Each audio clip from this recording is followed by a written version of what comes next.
instructions sa akin. At sabi dito, kanina pa kami dito, more than 30 minutes na,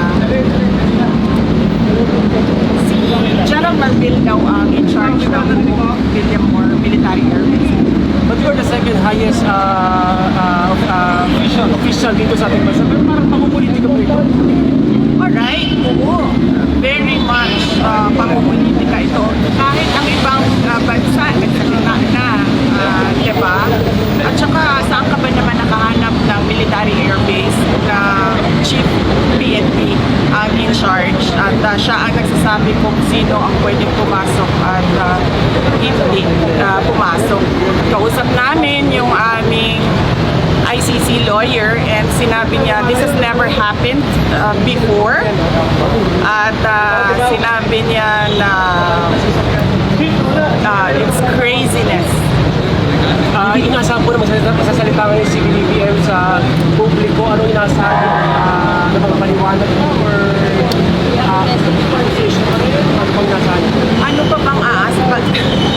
Diba? Nagbigay nga siya ng statement na 20 pesos per kilo na bigas. So ano pa bang aasahan natin sa mga statements ng nakikita naman natin kung ano yung ginagawa nila, nagpipigipit nila. Hindi na tayo member ng ICC. At noong pinail yung ICC complaint, out of time na sila, ni-raise natin yan ilang beses, wala silang jurisdiction. Pero tayo lang sa buong mundo ang bayan o bansa na nag-cooperate sa ICC. Para tayong doormat. The Philippines is like a doormat for other countries, not just the ICC. Kung sino man yung sumasamantala sa ating bayan. Yeah.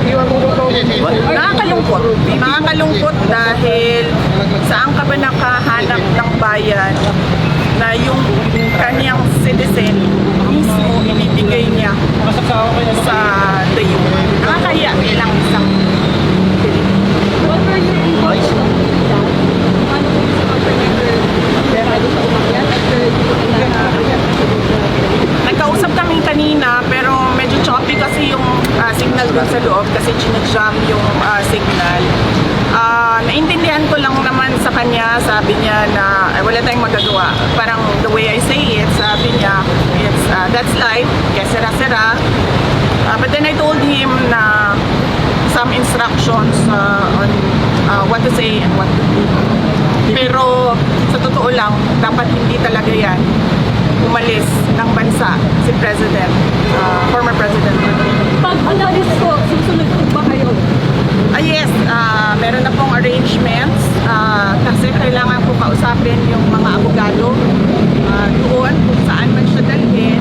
Pupunta kami, ako, at pupunta yung mga abogado and doon kami mag-usap kung ano yung mga Tingin niyo ba tama yung naging proseso sa pagsawahan ko? Ay, hindi talaga. Kasi nakalagay sa rules ng ICC, the defendant should be taken to a court, local court.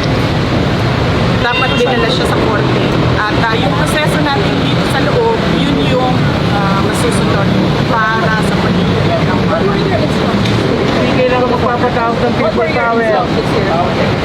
about the legal matters lang, no? So sinabihan ko siya na kung ano yung sasabihin at gagawin for his lawyer.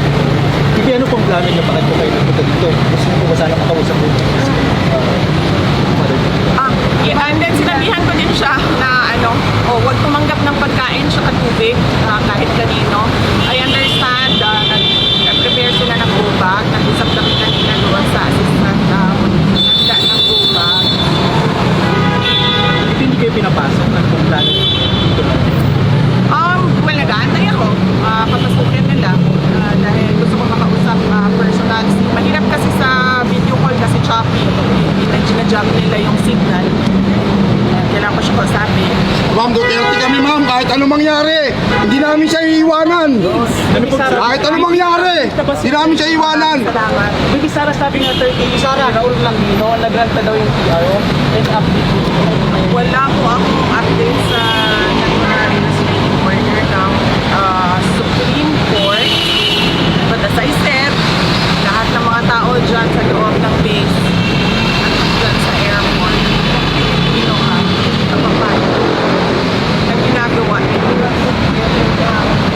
Were you surprised?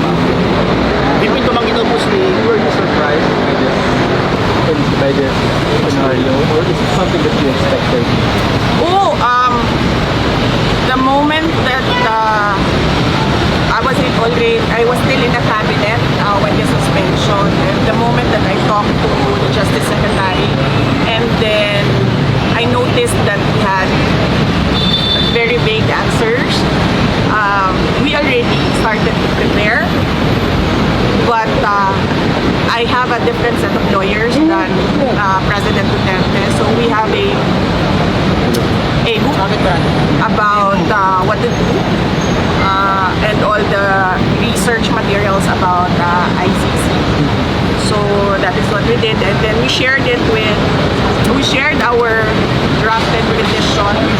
We had two for me. We shared it with the team of PRR.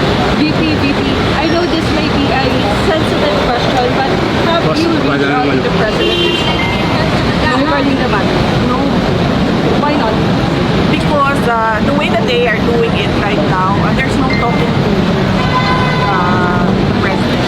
Because it's very easy for him to say, do not turn him over to the ICC. You can detain him here, wherever in the Philippines, but you can send him wherever the ICC says. You have a message to BBM. If ever na padala kayo sa dahil siya dati nga Pangulong Marcos, kailan mo balak so... Ay, siya, madala mo. Oh, sorry. Dating Pangulo na siya. Yes. Very soon. Ano? Very soon, why? Very soon. If ever Ano pong na message kayo niyo kay sa dahil, BBM? kailan po kayo susunod? Okay. Well, nag-aantay.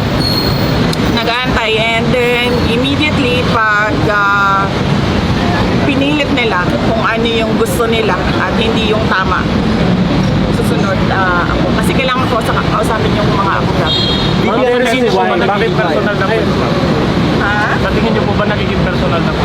Oo, very personal. Nakikita nyo naman, nakafile sila ng impeachment na ang basis nila is hearsay and gossip.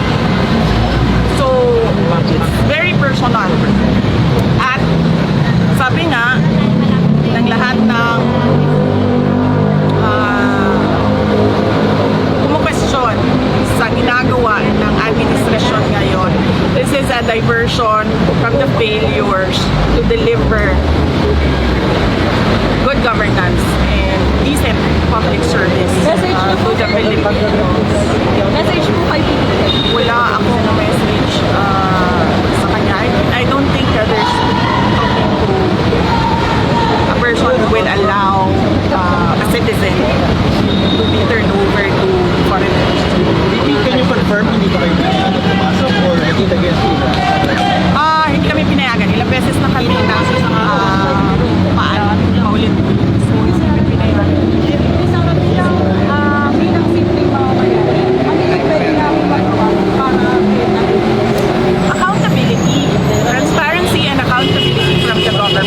Tinatanong natin kung anong nangyari sa PhilHealth, diba? Tinatanong natin kung anong nangyari sa budget, diba? Kami nabulog, sila nakikinabang. Huwag nilang ilihis yung usapan sa mga gawa-gawa nila na Tayo mga nabulog, sila makikinabang. Tama yun. Tama yun.